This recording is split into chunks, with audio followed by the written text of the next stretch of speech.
Welcome, welcome, welcome. It's Friday night, it's 9 p.m., and we are back here on How to Ace Your Career. So, guys, like you all know, we come here every Friday night at 9 p.m., and each time we come in with something which is relevant for you to be able to grow in your career. Whom is it especially meant for, and why do we do it?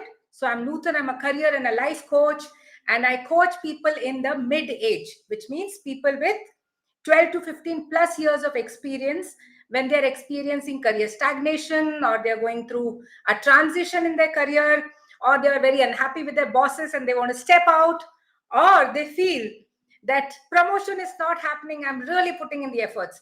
Anyway, where they're stuck in their career is a time that they come to me and I help them. And all what I've learned over this decade is what we come and share each time so that you can get it and you can help yourself and grow in your career. So, like last year, we had insights from Mentor. This year, we thought we are going to do something new. And what is that new? We are going to come back to that. Till then, Yeah, I'm Dheeraj. I'm a business coach, life coach, and a relationship coach. And both of us together, we create this company called as ND Life Coaching. So, guys, that is the reason we are here together today for a very important conversation. So, most of the clients, like since I'm in Pune, most of the people who come across, reach out to me are people from the IT industry, where there is one common question that they have. They have started in the IT, they have grown in their zone, and then they have to choose their career path, which is a long term path. And what is this? It will be either a product manager, or I should be a program manager, or I should be a project manager, which is more relevant, which has a more greater strength in the hierarchy of the organization. What should be the skills that I should do in? Who am I? Where should I reach? A lot of questions, and I've been helping that area of every person who comes to me. But today I thought, why not invite someone who's been there, done it, and reached a place where she knows what is the difference. So let's really put our hands together for our one and only, the first guest for 2024, Amrita Kanetkar. Thank you. Thank you so much. Good evening, everybody. Thank you so So much. let us all welcome this wonderful soul and a lady with so much courage and non-stop growth. We know her for quite some years that my wife has been coaching her non-stop. She just doesn't stop. I think that's something that makes her qualify to come here today and be here. Okay, and we are so proud to have her here. Like she's such an inspiration even for us. She just doesn't stop. She just wants to grow from A to B, C, just keeps going on. So, without really spending too much time beyond this, let's really get on to Amrita. She's all there set to speak. So, Amrita, all over to you. You can first start, introduce the concept, and then we'll have more questions for you. Thank you so much. So, in I should say in a boring corporate way, I just prepared few slides. I thought before like getting into the definition of project manager or any kind of manager on showing on screen, I just thought I'll quickly explain the nuances, the differences between what is a project, program, and product. Very briefly, not going into any textbook definitions. So. Just a simple very day-to-day example that we can understand is a building. So when I'm constructing a building, it's a project, it's a single building. I have some deadlines, I have goals, I have a limited budget. Like I have, say example, 10 lakh rupees to complete it in the next 6 months. It's a project, it's defined. When there are multiple buildings coming up, every building is a project. All together it becomes a program. And when the society, the complex is ready, then we can call it as a product. In terms of ready to sell something, that is a product. Just a very simple, easy to understand definition. If I have to go slightly in detail, I'm not reading the slide at all. This is what Wikipedia says about each of it. Like I said, project is goal oriented. The resources are limited, so there is say 10 people team to deliver some goal in the next 6 months in a limited budget. That is how project works. It has an end date, so it doesn't go on forever. It is a phase wise, or it is scheduled in a way to end at when the project reaches a goal.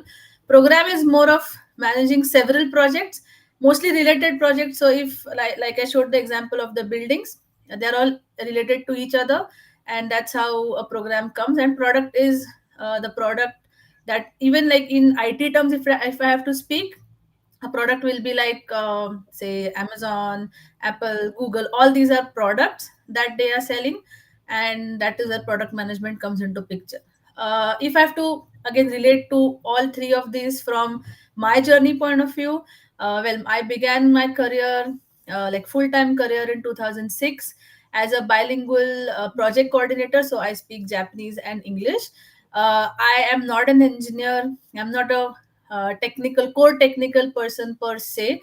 So that's the first myth that always comes in, that project managers have to be domain or technical experts. I have to know coding to be a good project manager. Definitely it's advantage to know it, but it is not a myth. It is not a must. It's, I'll say, a myth, because from my own experience, like I said, I'm not a engineer, but I have done project management roles for quite a long time.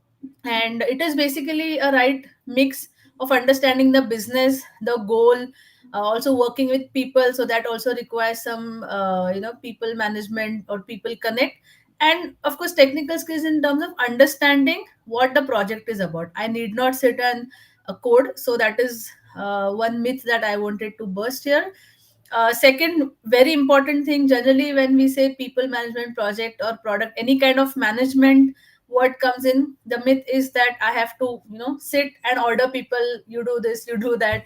It's not like that.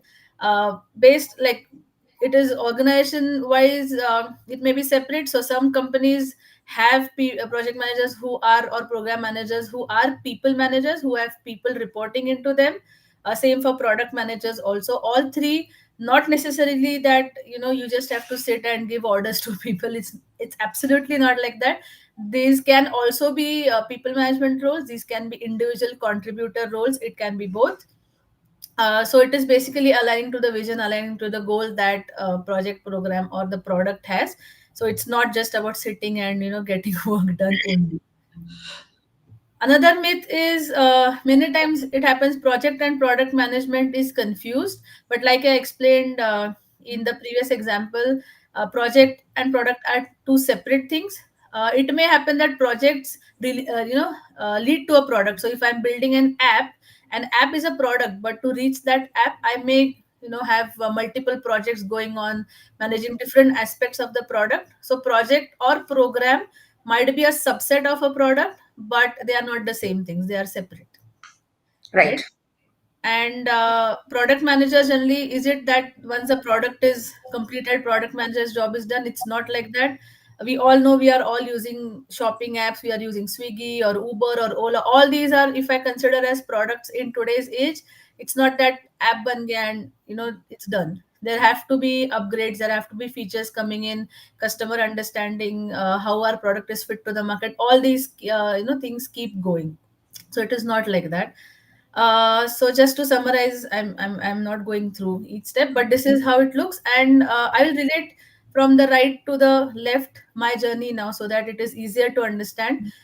So project management I did for quite some time, like I mentioned, and it was one project for one client with a goal that we were doing for couple of months, or there are even long term projects like that go on for 2 years, where there is a bigger goal.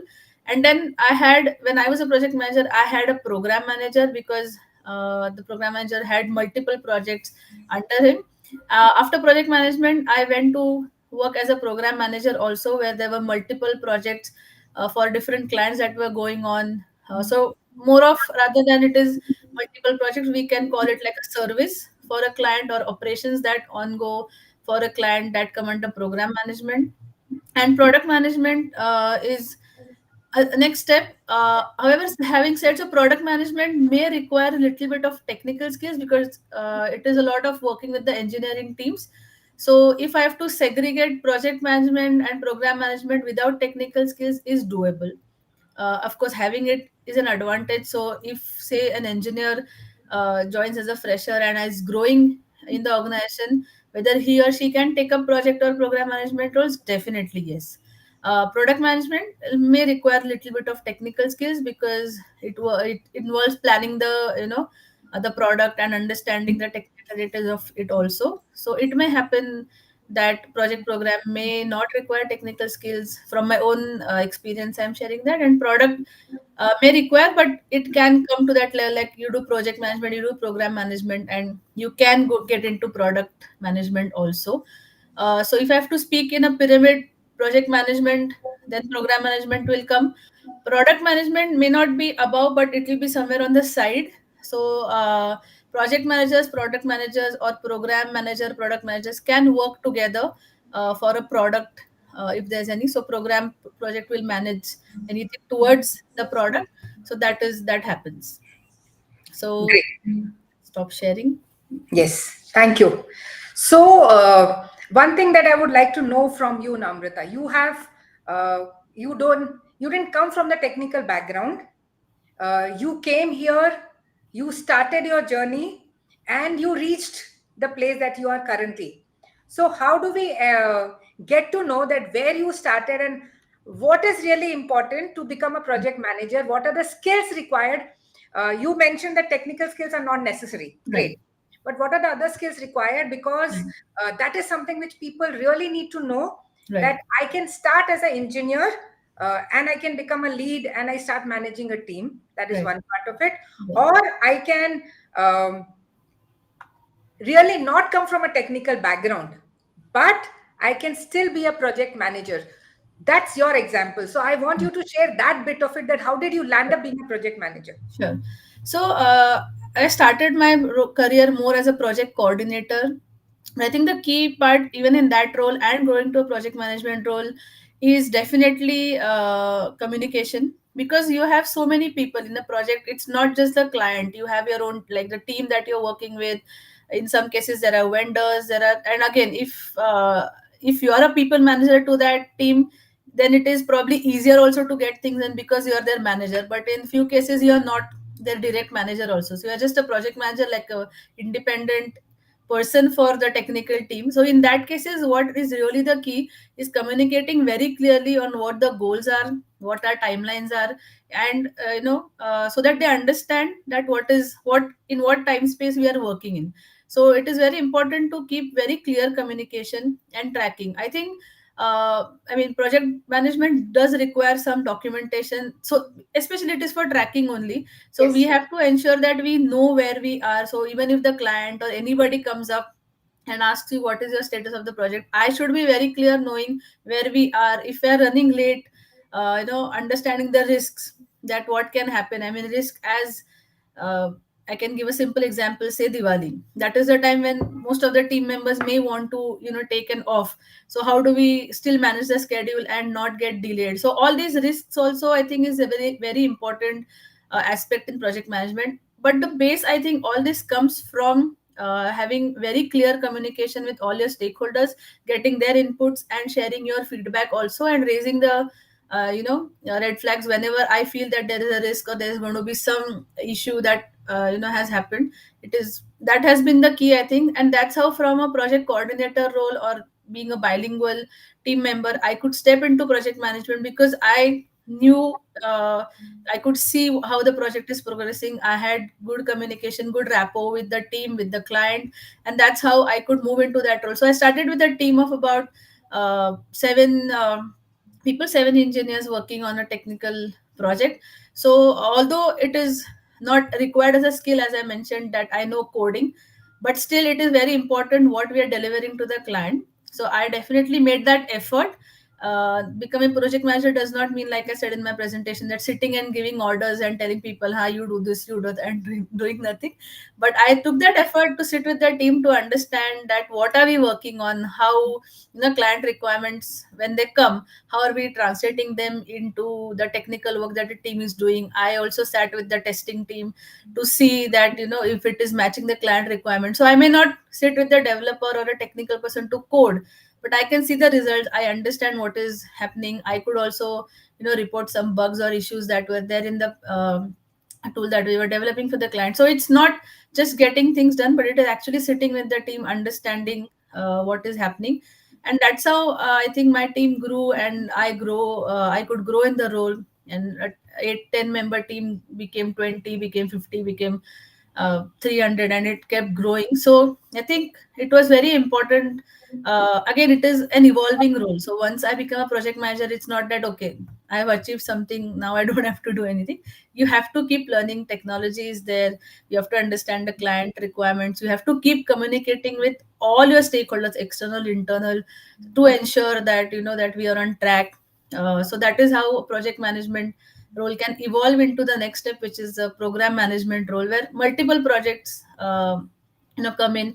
Again, this I have played both like a manager role. I have played an individual contributor role in program management also, where I was like a third person to an entire technical team, where a program was being run for an insurance client, and I was managing it as a kind of an outsider, but I was owning the entire program. So in that case, it gets even tough, because like I said, they are not reporting to you, so they feel that why should I answer, I'm not answerable to anybody. But I think again, communication played a very key role in making the team understand, even the most junior most person to the senior most technical member, in terms of the business requirements, what we are trying to achieve. If we just tell them that okay, this is what you have to do, this is a screen you have to develop, or this is what we have to deliver, it may not give them clarity. But that is where my communication with client has helped to understand what is their business goal, and converting that into the requirement that a junior most or senior most developer will understand.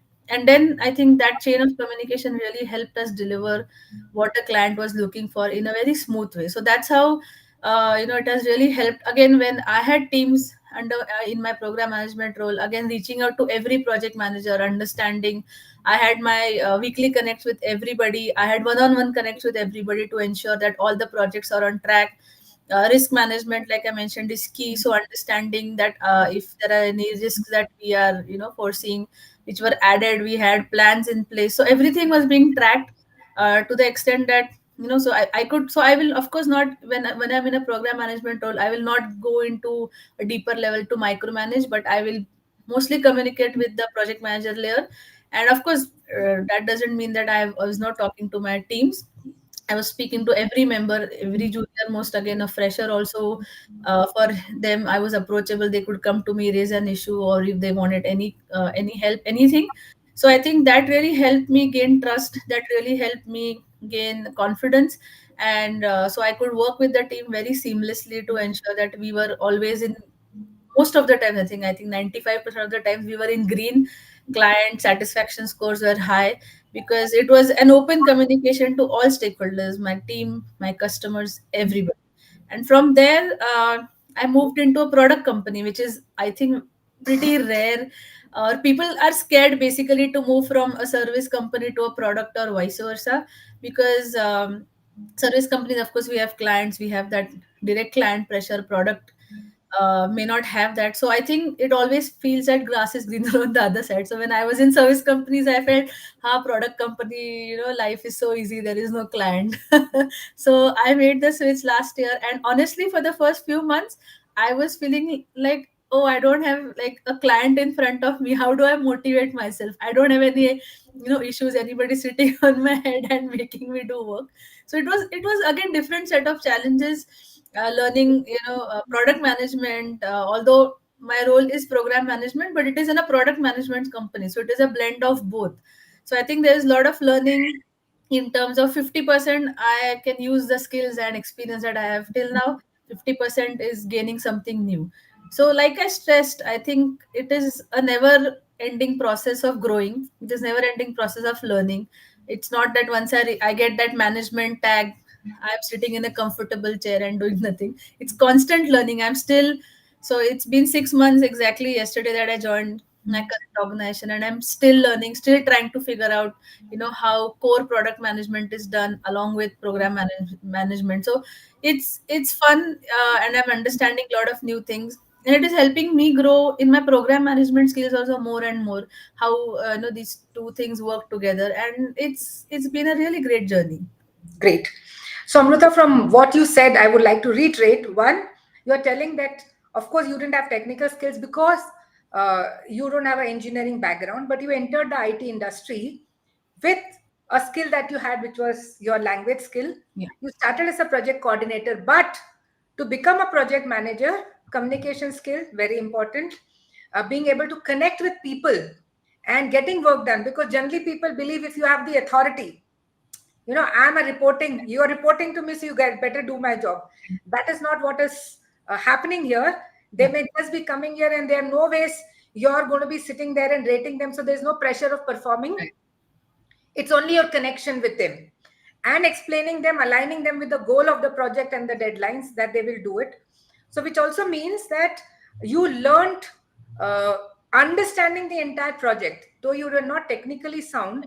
So learning curve has to be very high if you have to grow, Absolutely. to be able to understand the whole, from the beginning to the end, what does it really form of. That is Absolutely. what you did. And then you kept expanding. It was not that you started and you knew it and then you moved on. You Right. kept exploring new avenues, venturing out what part of the role I don't understand and how do I keep growing. And that is how, when they saw that you could handle a team of 8 people very well, it kept growing to 350. Absolutely. So that's a fantastic thing for people to understand that life skills are much more important for growing. Communication skills, people connectivity, learning curve has to be very high. You have to be in that high energy to be able to deliver. You have to be a person who's really very well organized. When she said documentation, right? You need to pull in and know where the project is running. Anytime people call you, you have to be able to tell this is the stage it is going. Then at the same time, you're coordinating with various stakeholders. So you have to be there, available at different timings for different people. And today, to the IT world, I mean, it works 24/7. There is no time limit and or time zones. So being energetic at that point of time also is really very important in this entire thing. Otherwise, you can't drive a project. So this you did. Second, yes, the question which you just answered, that can I move from the service industry to product? Because these are the only two things which happen in the IT industry. Either I'm working for a service industry where the organization is delivering services to the client, or I'm building products on my own. And as per you, the shift is possible. Absolutely. Yeah, Absolutely. another question that comes to my mind related to your personal journey. So you started from an organization and then you grew, and today you're working in one of the best brands that so many people would aspire to reach there, and probably would have tried and not achieved that. What do you think really made you reach there? How did you take this journey that today you're sitting in a place where you've grown from a project to a program manager? Because you just mentioned that it's at a higher level in the hierarchy, but in a bigger brand. How Yeah. did the shift happen? What was really required? Right. So I think the most important aspect, if I recollect my multiple rounds of interviews that happened for the current organization that I'm working in, I don't think at any point of time they asked me my technical skills. It was totally management skills, and it was all situation related where I had to relate real life examples in terms of the problem and what was the impact or the challenge and how I solved it and how it helped the organization. So these things I think will only come from experience if I've really done work. Because if it was Absolutely. just technical skills, or if it was just like, okay, what is 1 plus 1, it would have been a chapau answer which most of us practice and go into interviews, which definitely will not help. And I think these organizations are, of course, smart enough. They receive, I think, millions of applications. They know how to screen a person whether he or she is fake or genuinely they have experienced something. So, and fortunately, I'll say I gave the interviews twice, because once everything like had happened, but the hiring freeze happened, and again I gave the interviews last year in May. But you cleared both the times. Yes, absolutely. I had cleared from my end, everything was all set. And I think that, and this time what happened is, second time, like last May when I gave the interviews, the recruiter told me very clearly that ensure you don't repeat your answers, because last interview answers are all recorded. Interviewers will have the record.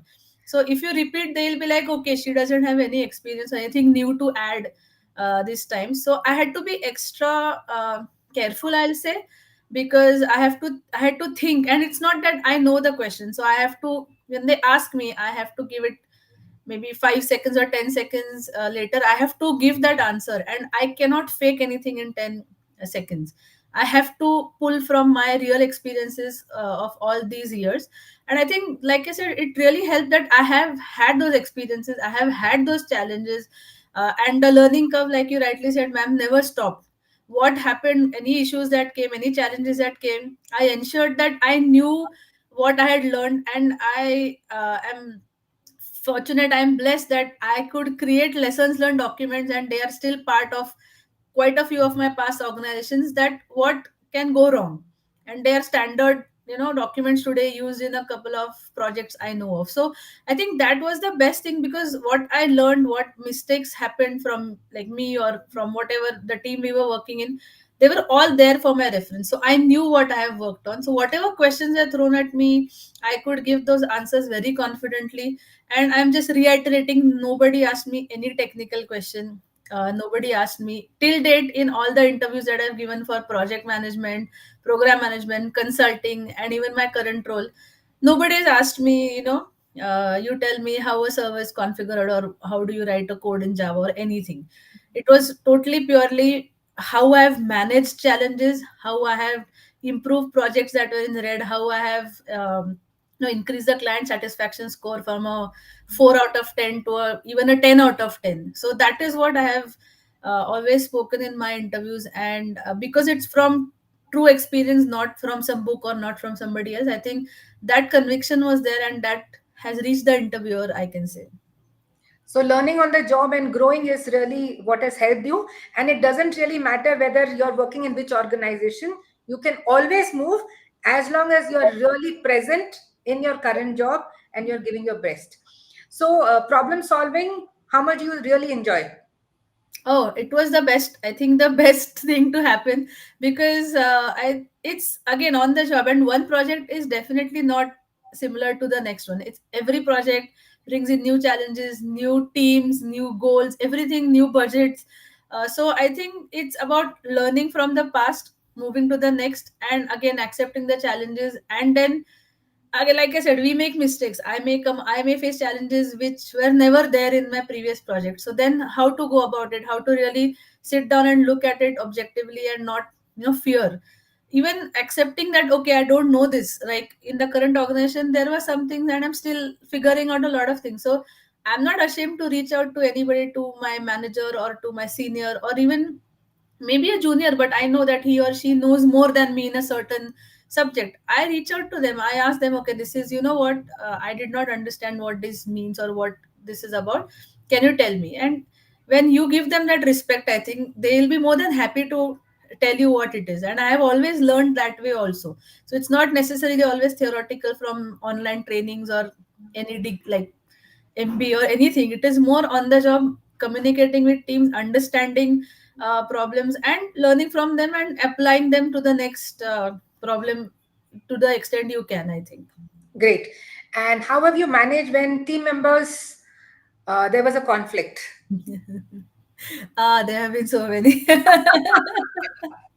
And different, like work related also, non work related, brought to work also. So I think again, communication is has been my forte, has been my help always. So based on situation, there have been times when I've actually sat down with the two people who had issues, like it, like a teacher or like a parent, and okay, tell me what is happening, what is stopping you, what is the issue. There have been situations where they didn't want to talk to each other, only one person had some challenges with the project or with something.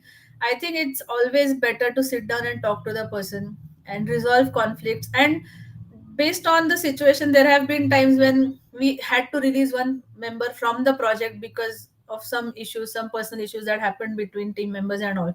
So it's, but I think important is again understanding the context, understanding where, from where that person is coming from, and helping him or her achieve the goal that he or she wants to achieve. If I'm pulling them towards Delhi, and that person wants to go to Chennai, it's going to be a hell for that person and for me. So I also have to understand what is that person's goal, what he or she is trying to achieve in his or her career, what, what is their aspiration. That also helps resolve a lot of things. So I think really having team members, understanding them, aligning with their goals also is very important in this. So not everyone is going to be a person whom you can get along with, but how do you really find some common point and take everyone together is really required. So which means it's a constantly evolving role. You have to keep working on yourself. You have to keep working on your skills, life skills, I would say more specifically, which helps you grow. So Amruta, thank you very much for coming here and sharing this journey. I'm sure all those people who attended have really enjoyed listening to you. I would really go all out and say that if you have any other question, you can always post it here, and we can always have request Amruta to come and answer those questions. My pleasure. There's a lot that everyone would have taken back from this journey. I think let's keep growing, accomplishing a lot. All the best for your journey ahead. Dheeraj, if you would like to. Yeah, I feel for all the people out there, it's so beautiful to come here and speak, but it's not been an easy journey. Okay, it's a difficult journey. What you get to learn is that constant desire to learn and still maintain that humility, because you can't learn if you become arrogant. Because many a time the position makes someone realize that I know everything. So that humility is the factor which made her keep learning. As she said, she's learning from the seniors, she's learning from juniors, she's ready to learn from anybody. I think that's the big takeaway that I'm taking. That how one has to be open to learn, one has to be open. So that is what is called, we talk in a coaching language, classic example of growth mindset. Absolutely. She's a classic example of growth mindset and the need of growth in the 6 human needs that we talk about. This shows her need of growth so strong and her growth mindset. That's why from where she was today and where she is working, one of the biggest brand in the world and in such a great position. So I think that's something to learn from all of us. So thank you very much for being here. I think it's a pleasure to have you, and so much people would have learned. Thank you. Thank you so much for having me. Thank you, everybody. All the best for your future. Yeah. Thank you so Thank much. you. Bye-bye. Thank you. See you. Thank See you. you. Bye. So, guys, that was Amruta from the IT industry talking about project manager versus program manager versus product manager. What really suits you? What is that you need to see to choose Yeah. the vertical that you want and do well in life? Because it's not you've learned and it is done. Yep. You have to constantly keep working and evolving as a person. I'm sure that would have helped you. Keep coming back every Friday at 9 p.m. and we'll keep bringing new things to you, which will each time help you How to ace your career. Bye-bye. Good night. Good night. Have a wonderful weekend.